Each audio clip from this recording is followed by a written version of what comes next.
Welcome to the Weird Interview Show. I'm a weird alien. Today I'm interviewing the town crier of Rangiora, Sam Fisher. Why did you want to be town crier of Rangiora? I've got a great belief in actually the community being in touch with each other and talking. Um, and also, I have this idea about modernising the town crier into something else where we have another information source which is informal and friendly and community. How did you get the role?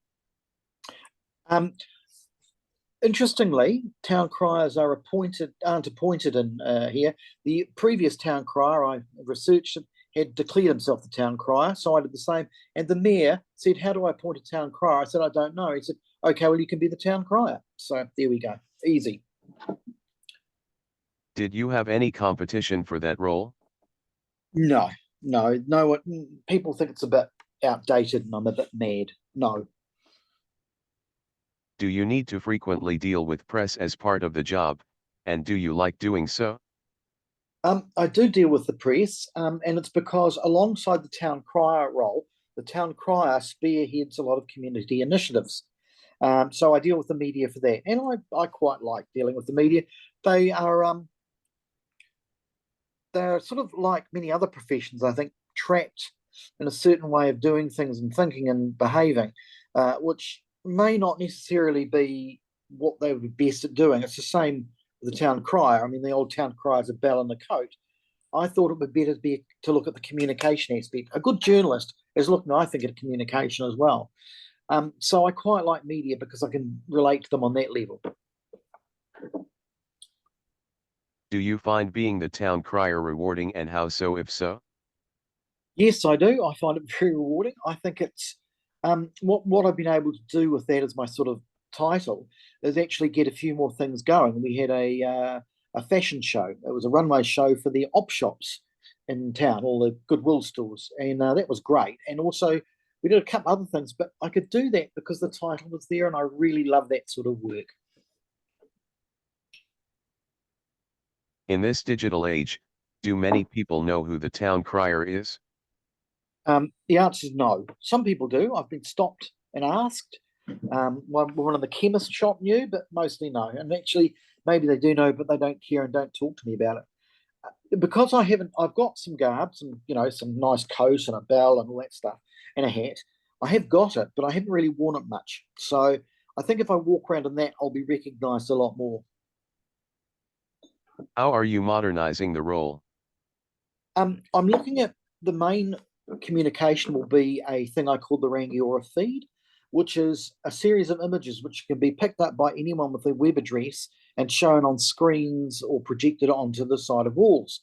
So I thought highlights of things that have just happened or are coming up, um, council notices, public notices, any upcoming events would all be things you could put on it. I've done an early draft creation of it, but I haven't got enough photos as yet, so I'm still hunting for photos to make it work.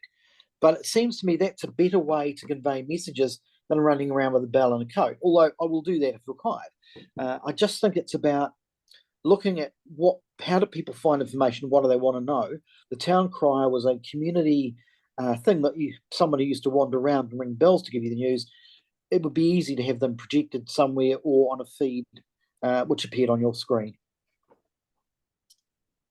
How many hours does it take up per week? Oh, that varies. Like, say for example, the week we did the fashion runway show appeared, it would be like 60, but more usually it's about 5 or 10. But as an event happens, you get very busy just tidying up all the details, getting things correct, responding to requests, media, people, those sort of things. So it depends really on what we're up to. I've got 2 events coming up, one which is a native tree planting, and that's going to be in April sometime. And the other one is a first responders barbecue for all the first responders in the area, nurses, fire, police, etc. And that'll be in February. So that will basically increase the hours, but it depends on the activity. You ran for district council as an independent. Did you enjoy running for office, and why or why not? Oh, I loved it. It was fantastic. I used to be in student politics, and it felt just like that, running around, going to forums, things for the newspaper, printing your so it just was very familiar to me. But at the same time, yeah, it was quite good. I met a lot of very interesting people, but I'm not sure I will do it again. Would you run for another office? Um, Not at the moment. There's a few things that I could run for. Like there's going to be another national election, and maybe they want a fringe candidate out here, or maybe I like the Greens, or maybe it would be here as a community board member. There may be a vacancy there at some point, or the council. I don't know. At the moment, though, I really don't want to run for public office. It's very tiring, and also if you have a look at Goret Garaman, who's in the news today, I mean she may have done something very stupid. We don't know yet, but look at the hate that's appearing. I don't really want that. I've sort of avoided politics pretty much for that reason. Was being the communications manager at the Christchurch City Council an easy or difficult role, and why? I loved it. It was fantastic.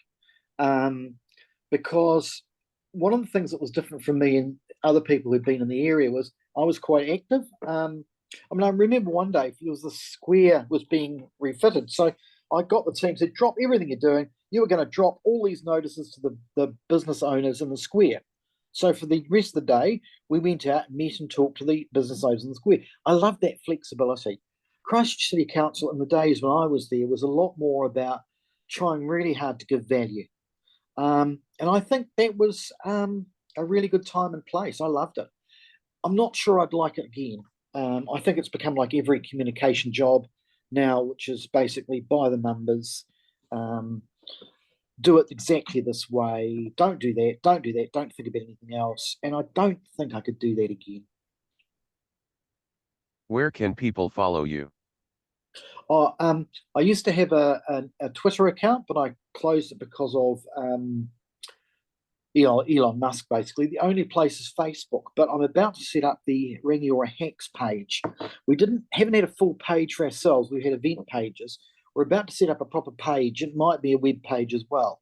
So I just keep looking out for Rangiora Hacks because that's the group that I'm involved with, and that's good community work, and it's not bureaucratic. I like that. So that would be the place to look. I think there, Facebook, Sam Fisher's my name. Have a look for that.